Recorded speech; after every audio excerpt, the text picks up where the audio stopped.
So, is your interest in film kind of paralleled your musical interest, or did it happen earlier or later?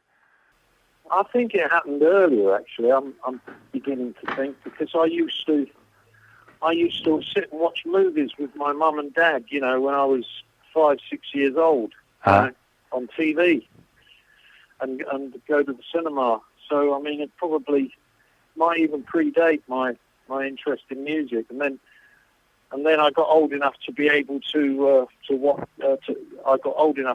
listen to rock and roll, because you almost had to be a certain age to be allowed to listen to it. Right. So that, I think that, whereas film was pervaded every film was on TV, So and some of those films from the 30s and 40s, they've got very important messages in them that are very subversive, and but they got through the censors, you see. Right. I love watching an old black and white film from the 30s and 40s. There's some amazing stuff done back then. Really was.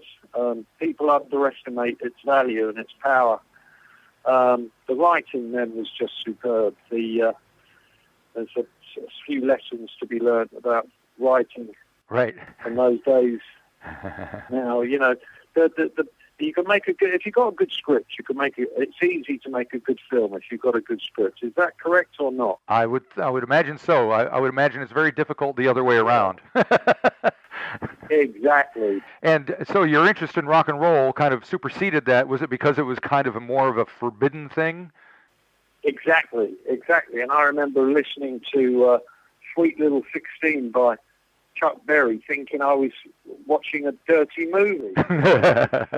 Feeling like I was, I was doing something naughty. Right. When you read the lyrics to Sweet Little 16 and all that stuff. So it's interesting to think along those lines, Right. And, well, I mean, you mentioned Sweet Little 16.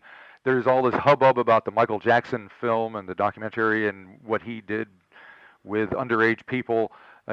Chances are Sweet Little 16 wouldn't be allowed to be made these days. So, exactly. Yeah. I know, it's remarkable. And remarkable what got through. Yeah, and even possibly some of the Stranglers' early stuff would fall under that category, I would think. Well, it's amazing what we got away with as well. We got away with some remarkable stuff in the early days. It's remarkable.